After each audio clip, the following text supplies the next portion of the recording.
Hi hello అందరికీ నమస్కారం. Welcome back to Madhurimalu. ఇంకా ఎవరైనా మన ఛానల్ని సబ్స్క్రైబ్ చేసుకొని ఉండకపోతే ప్లీజ్ ఇప్పుడే సబ్స్క్రైబ్ చేసుకోండి. ఇక లేట్ చేయకుండా మన స్టోరీలోకి వెళ్ళిపోదామా? ఎదుట నిలిచింది చూడు, ఎపిసోడ్ 57. సరిగ్గా అప్పుడే అక్కడికి వచ్చారు కృష్ణకాంత్ గారు. అద్వైత్, నువ్వు పెద్దవాడివి. నువ్వే ఇలా కోపం పడితే ఎలా? జీవన్కి నువ్వే అర్థమయ్యే విధంగా వాడికి నచ్చ చెప్పాలి. అంతేకాని వాడు కోప్పడ్డాడు, వాడు అరుస్తున్నాడు అని నువ్వు కూడా వాడితో సమానంగా అరిస్తే ఎలా? పాపం మీరిద్దరూ గొడవపడి అరుచుకోవడం వల్ల అవంతిక ఎంత బాధపడుతుందో ఆలోచించావా అసలు? అడిగారు కృష్ణకాంత్ గారు. కానీ జీవన్ బిహేవియర్ నాకు అసలే మాత్రం నచ్చడం లేదు డాడీ అన్నాడు అద్వైత్. వాడు వర్షాన్ని ఎంతలా ప్రేమిస్తున్నాడు అంటే వాడు తను లేకుండా ఉండలేడు. తను లేకుండా తనని తాను ఊహించుకోలేకపోతున్నాడు. అందుకే వాడిలా అయిపోతున్నాడు. అయినా నువ్వు వర్షతో మాట్లాడావు కదా, తను ఆలోచించుకొని చెప్పడానికి మనం కూడా కొంచెం టైం ఇవ్వాలి కదా అన్నారు కృష్ణకాంత్ గారు. అప్పుడే అక్కడికి వచ్చింది అవంతిక. డాడీ, అది జై ఇంకా వర్ష వచ్చారు. వర్ష జీవన్ అన్నయ్యతో ఏదో మాట్లాడాలంట అంది అవంతిక. ఇక కృష్ణకాంత్ గారు, అద్వైత్, అశ్వి, అవంతిక నలుగురు కిందకి వెళ్ళారు. అక్కడ జై, వర్ష ఇద్దరూ కనిపించారు. అది నేను ఒకసారి జీవన్ గారితో మాట్లాడాలి అనుకుంటున్నాను అంది వర్ష. అప్పుడే ప్రియా గారు చిన్న కొడుకు దగ్గర నుంచి బయటికి వస్తూ తనని చూసి, వెళ్ళమ్మా వెళ్ళి మాట్లాడు అన్నారు చిన్న చిరునవ్వుతో. వర్ష అందరి వైపు ఒకసారి చూసి తల దించుకొని అక్కడి నుంచి జీవన్ గది దగ్గరికి వెళ్ళింది. ఏమైంది అడిగింది అవంతిక జై వైపు చూస్తూ. ఏమో నాకు తెలీదు అన్నట్టు భుజాలు ఎగరేశాడు జై. జీవన్ రూంలో జీవన్ గారు మెల్లగా పిలిచింది వర్ష. వర్ష పిలుపుకి డోర్ వైపు చూశాడు జీవన్. నేను లోపలికి రావచ్చా? అసలు ఎందుకు వచ్చావు? మీతో మాట్లాడడానికి వచ్చాను అంది వర్ష. జీవన్ ఏమీ మాట్లాడకుండా సైలెంట్గా తన వైపు చూస్తూ ఉన్నాడు. వర్ష లోపలికి వచ్చి డోర్ దగ్గరికి వేసి జీవన్ వైపు చూస్తూ, అసలు మీరెందుకు ఇంత కోపంగా ఉంటున్నారు? తెలిసి కూడా తెలియనట్టు అడుగుతున్నావా వర్ష? అడిగాడు జీవన్. ఇప్పుడు మొన్నే అరుణ్ దగ్గర నుంచి బయటపడ్డాను. మీరు నాకు కొంచెం టైం ఇవ్వాలి కదా.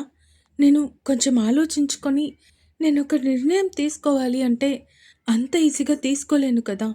ఇదేమీ మూవీ లేదంటే సీరియల్ కాదు కదా, క్షణాల్లో ప్రేమ పుట్టేసి వితిన్ సెకండ్స్లో పెళ్లి చేసేసుకోవడానికి. ఇది రియల్ లైఫ్. మీకు కొంచెం పేషెన్స్ ఉండాలి కదా. అయినా మీరు నన్ను కొట్టారు, దానికి నేను కదా మీ మీద కోపంగా ఉండాలి. కానీ మీరు రివర్స్లో మళ్ళీ నా మీద కోపంగా ఉంటే నాకు భయం వేదా? రేపు పెళ్ళైన తర్వాత కూడా మీరు ఇలాగే ప్రవర్తిస్తారు అనుకోవచ్చు కదా. అయినా ఇలా ప్రవర్తించరు అని గ్యారంటీ ఏంటి? అడిగింది వర్ష. వర్ష వైపు చూస్తూ, నా గురించి నీకు చాలామంది సిఫార్సు చేశారు కదా, నా చెల్లి, మా అన్నయ్య, వదిన. సో ఇప్పుడు వాళ్ళందరి మాట కొట్టేయలేక నా దగ్గరికి వచ్చావా మాట్లాడడానికి? అడిగాడు జీవన్. వాళ్ళ గురించి ఆలోచించి నేను మీ దగ్గరికి రాలేదు జీవన్ గారు. నాకు మీతో 7 అడుగులు వేయగలను, జీవితాంతం కలిసి నడవగలను అన్న నమ్మకం వచ్చాకే నేను ఇక్కడికి వచ్చాను. నేను చెప్తున్నాను, ఇంతకు ముందైతే నిజంగా చాలా భయపడ్డాను. ఎందుకంటే నేను ఒక అనాథని. నాలాంటి ఏమీ లేని ఒక సాధారణ అమ్మాయి ఇలాంటి డబ్బున్న ఇంటికి కోడలవుతుంది అంటే అది చిన్న విషయం కాదు జీవన్ గారు. బయట నా గురించి ఎలా మాట్లాడుకుంటారో అని నాకు భయం ఉంటుంది కదా. అవన్నీ ఓవర్కమ్ చేయాలి. ఇలాంటి ఆలోచనల్లో ఉండగానే పెద్దమ్మ నా జీవితంలోకి వచ్చింది. 2 రోజుల్లోనే నేనెప్పుడు అనుభూతి చెందని అమ్మ ప్రేమని నాకు పరిచయం చేసింది. ఇందాక మీతో మాట్లాడాలి అనుకున్నాను. మీరంటే నాకు ఇష్టమే అని చెప్పాలి అనుకున్నాను. కానీ మళ్ళీ వెంటనే మనకి ఎక్కడ పెళ్లి చేసేస్తారా, ఎక్కడ నేను మళ్ళీ పెద్దమ్మ ప్రేమకి దూరం అయిపోతానా అన్న భయంతో సైలెంట్‌గా ఉండిపోయాను. నాకు కొంతకాలం అమ్మ నాన్నల ప్రేమని అనుభూతి చెందాలి అని ఉంది జీవన్ గారు. నేను మిమ్మల్ని పెళ్లి చేసుకుంటాను. కానీ కొంతకాలం తర్వాత ఒక 6 నెలలు లేదా సంవత్సరం తర్వాత మనం పెళ్లి చేసుకుందాం. మీకు అలా ఓకే అనుకుంటే నాకు ఈ పెళ్లి ఇష్టమే. లేదంటే అంటూ ఆపై చెప్పలేక సైలెంట్‌గా ఉండిపోయింది వర్ష. వర్ష మాటలకి తన వైపు చూస్తూ ఉన్నాడు జీవన్. అంటే నువ్వందరూ నన్ను పెళ్లి చేసుకోమని చెప్తున్నారు కాబట్టి నన్ను పెళ్లి చేసుకుంటున్నాను అంటున్నావు. అంతేనా? అడిగాడు జీవన్. నేను అలా ఎప్పుడు అన్నాను? నాకు మీరంటే ఇష్టమే అని కదా చెప్తున్నాను. అంది వర్ష. ఆ మాటకి జీవన్ పెదాల మీద అందమైన చిరునవ్వు వచ్చి చేరింది. ఇక్కడ బయట జై కూడా అదే విషయం అందరికీ చెప్పడంతో అందరూ హ్యాపీగా ఫీల్ అయ్యారు. అవంతిక జై వైపు సీరియస్గా చూస్తూ, ఇందాక అడిగితే తెలీదు అన్నా? అడిగింది ఉక్రోషంగా. ప్రియా గారు కూతురి నెత్తి మీద ఒక మొట్టికాయ వేసి, పెళ్లి జరగబోతుంది కాబట్టి కొంచెం ఆచితూచి మాట్లాడితే బాగుంటుంది అన్నారు కసురుతూ. ఇంకొక 5 నిమిషాలకి శ్రీకాంత్ గారు, వసుంధర గారు కూడా రావటంతో వాళ్ళని నవ్వుతూ రిసీవ్ చేసుకున్నారు కృష్ణకాంత్ గారు, ప్రియా గారు.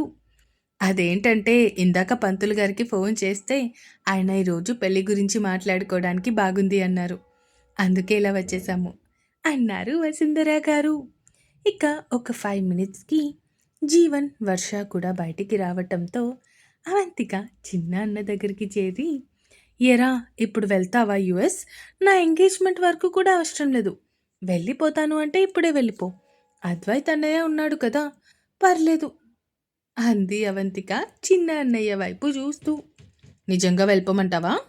అడిగాడు జీవన్ చెల్లెలి వైపు చూస్తూ. హా, వెళ్ళిపో. కాకపోతే ఆ రోజు నీకు కూడా ఎంగేజ్మెంట్ ఫిక్స్ చేశారు. నువ్వు ఎంగేజ్మెంట్ చేసుకోను, వెళ్ళిపోతాను అంటే వెళ్ళిపో అంది అవంతిక. ఆ మాటకి వర్ష కంగారుగా వసుంధర గారి వైపు చూసింది. వర్ష, ఇప్పుడు అవంతిక జైలతో పాటు నీకు జీవన్కి కూడా ఎంగేజ్మెంట్. కానీ పెళ్ళి మాత్రం నువ్వు చెప్పినట్టు ఒక 6 మంత్స్ దాటిన తర్వాతే జరుగుతుంది. నువ్వు ఆ విషయంలో అస్సలు భయపడకు అన్నారు నవ్వుతూ. నిజంగానా పెద్దమ్మ? లేదంటే మళ్ళీ లాస్ట్ మినిట్లో పెళ్లి చేసేస్తారా? అడిగింది వర్ష భయంగా. లేదు తల్లి, నాకు కూడా నిన్ను ఇంత త్వరగా పంపించడం ఇష్టం లేదు. కావాలి అంటే నీకు కాబోయే అత్తయ్యకి అడుగు. ప్రియా, ఉదయం నేను నీకేం చెప్పాను? అడిగారు వసుంధర గారు ప్రియా గారి వైపు చూస్తూ. మీ పెద్దమ్మ చెప్తుంది నిజమేరా. ఇప్పట్లో మీ పెళ్లి జరగదు. ఒక 6 మంత్స్ తర్వాతే జరుగుతుంది అన్నారు ప్రియా గారు చిన్న కోడలి దగ్గరికి వెళ్తూ. అలా అయితే ఓకే అంది వర్ష నవ్వుతూ. ఇక వర్ష జీవన్ కూడా సెట్ అవ్వడంతో ఇంట్లో అందరూ చాలా హ్యాపీగా ఉన్నారు. ఇక ఆ రోజు డిన్నర్ టైం వరకు అక్కడే ఉండి అందరికీ వీడ్కోలు పలికి తిరిగి బయలుదేరారు శ్రీకాంత్ గారు, వసుంధర గారు, జై ఇంకా వర్ష. ఇక అందరూ ఎవరి రూమ్స్లోకి వాళ్ళు వెళ్ళిపోయారు. తమ్ముడి దగ్గరికి వచ్చాడు అద్వైత్.